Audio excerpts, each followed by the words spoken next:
Ban Bí thư 4 báo cáo đề án tờ trình, tham mưu Chính phủ trình Ủy ban Thường vụ Quốc hội 3 nghị quyết, trình Chính phủ ban hành 6 nghị định, 4 nghị quyết và 5 quyết định của Thủ tướng. Phát biểu kết luận, Phó Thủ tướng Phạm Thị Thanh Trà ghi nhận tinh thần làm việc của Bộ Nội vụ, đặc biệt trong công tác xây dựng hệ thống nghị định, nhiệm vụ trọng tâm của năm 2025. Tuy nhiên, bà nhấn mạnh áp lực tiến độ đang rất lớn nếu không tăng tốc. Tôi đây. Cứ việc tiếp tục đi, còn không thì anh có thể cho xe nổ máy. Em nói thật đấy chứ. Em chưa bao giờ. Aims to strengthen the leadership capacity, ensure continuity, and vững chắc của mẹ phải không con? Kỹ về cái thương hiệu, có chứng nhận an toàn vệ sinh thực phẩm và có quy trình sản xuất rất là nghiêm ngặt và đảm bảo chất lượng.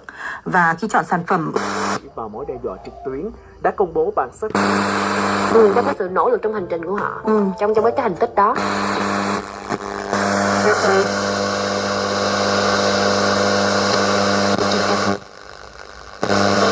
Mình đồng ý chắc chắn rằng là khi mà chúng ta bình tĩnh và các dãy số dễ hay là hay ốm và có thể nói là cái sức đề kháng kém, thì tôi biết rằng ở những người mà hay ốm như vậy thì nói rằng là nói theo y học cổ truyền thì người ta nói là chính khí suy kém, hoặc là nói theo cái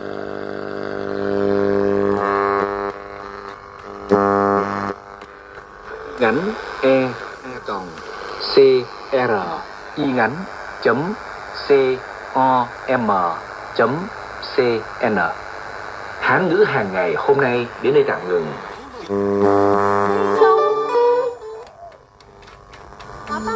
Tuy nghèo khổ nhưng được xã hội cứu.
Merci.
Trước khi trải nghiệm chuyến xe ngựa đi qua các con phố để đến lâu đài cổ Windsor.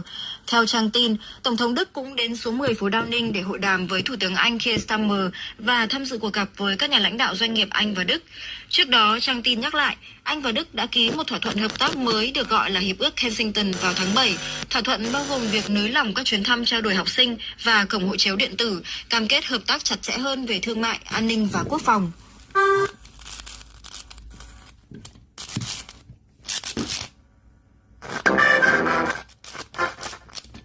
Quý vị và các bạn, một cái độc đáo đang thu hút sự chú ý của du khách tại Bảo tàng Lịch sử Tự nhiên. Sắc Noel được trang trí bằng nghệ thuật gấp giấy origami năm nay có chủ đề Những khởi đầu mới, kể câu chuyện về loài khủng long. Hàng nghìn mô hình giấy gấp do các nghệ sĩ quốc tế gửi tặng đã tạo nên một không gian trưng bày sinh động và độc đáo.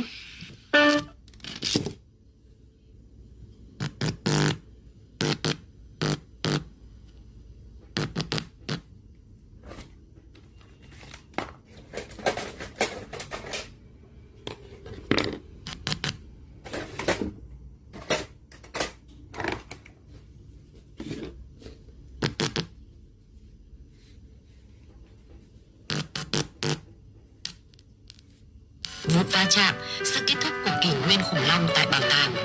Đỉnh cây thông được đặt một mô hình thiên thạch bằng giấy. Sự sụp đổ của hệ sinh thái thời đại khủng long. Bên dưới các mô hình khủng long origami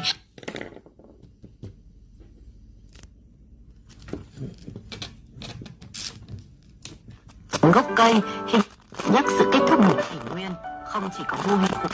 Các nhánh cây thông phủ kín bởi hạt giấy, cáo, rùa, voi, cá mập, sếu, dơi, hươu cao cổ, khỉ và nhiều loại động vật khác bằng giấy với màu sắc và kích cỡ đa dạng.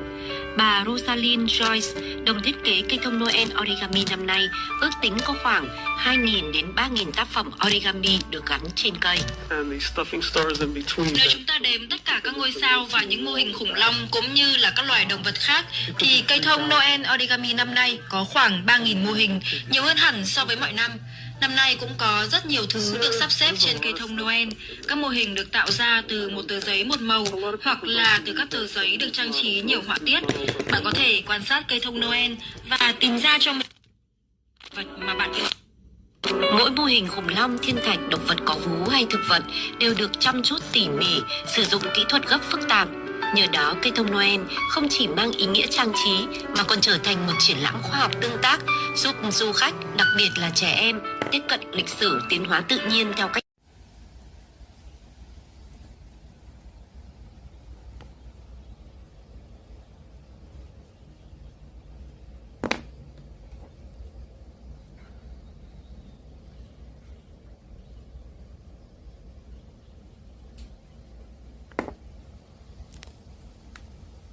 ổn định bền vững, nên giữ vững an ninh trật tự và tăng cường khối đại đoàn kết dân tộc.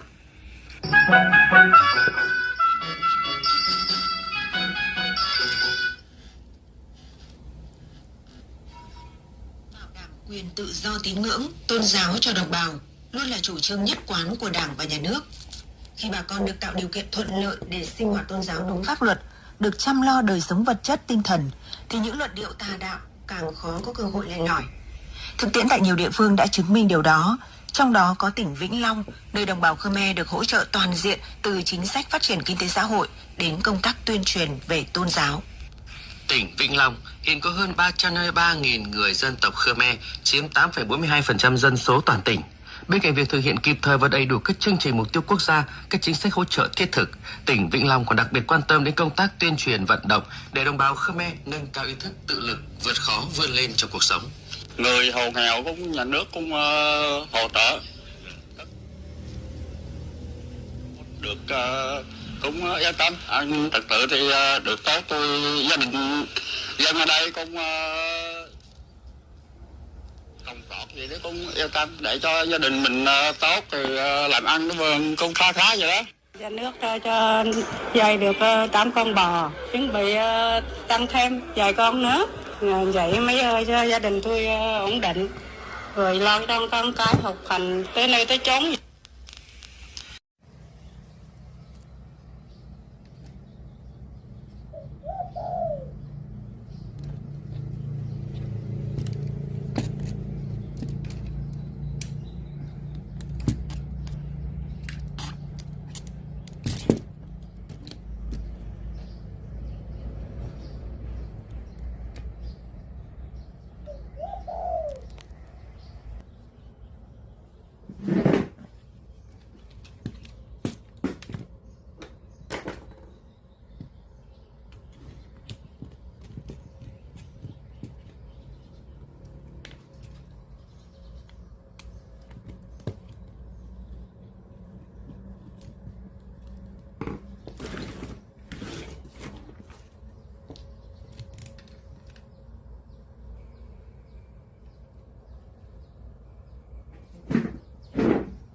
Ha ha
ha ha!